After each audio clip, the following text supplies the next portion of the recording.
어제 정부가 호텔방을 개조해서 전 월세집으로 공급하겠다고 한 뒤 정치권에서는 호텔 전세 논란이 계속되고 있습니다. 국민의힘은 호텔 난민 전략이라고 비판한 반면 민주당은 실수요 충족이라고 설명을 했는데요. 국회로 가보겠습니다. 최하영 기자. 네, 국회입니다. 네, 어제 정부가 발표한 부동산 대책, 김현미 장관은 호텔 전세 일부분일 뿐인데 너무 강조되는 것 같다 이런 의견도 밝혔는데 이와 관련한 정치권 논쟁은 계속되는 상황이죠. 네, 어제 정부가 발표한 부동산 대책, 그야말로 영혼까지 끌어모아 이 빈집을 포함해 상가와 호텔 등을 주거용으로 개조해 공급하겠다는 게 골자였죠.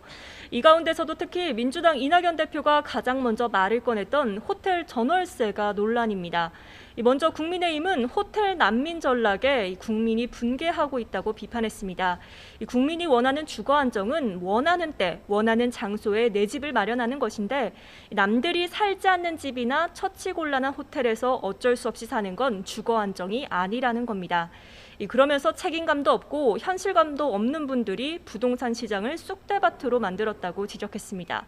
하지만 민주당 생각은 다릅니다.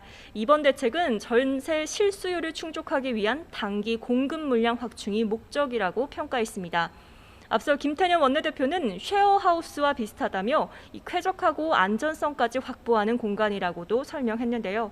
이렇게 부동산 대책이 나올 때마다 논란이 되자 김현미 국토교통부 장관의 교체설도 끊이지 않고 있습니다.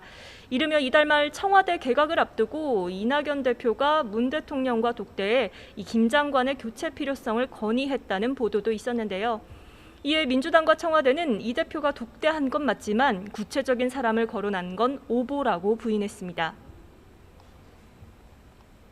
네, 이미 한 차례 불발된 이 공수처장 후보 추천을 두고도 여야가 치열하게 맞붙고 있죠. 네, 민주당은 무슨 일이 있어도 올해 안에 이 고위공직자 범죄수사처를 출범하겠다는 강한 의지입니다.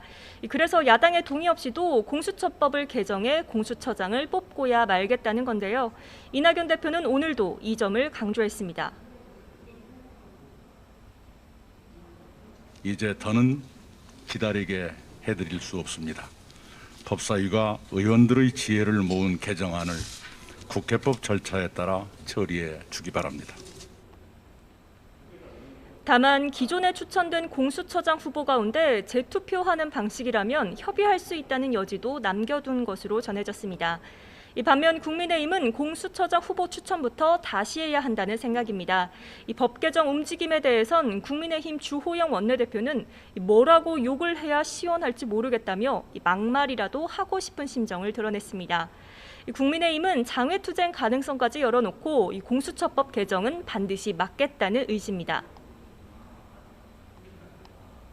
어떤 일이 있더라도 함부로 법을 바꾸어서 자기들 마음에 드는 공수처장 같지 않은 공수처장을 임명하는 것을 저희들은 좌시하지 않고 우리도 반드시 막아낼 것입니다.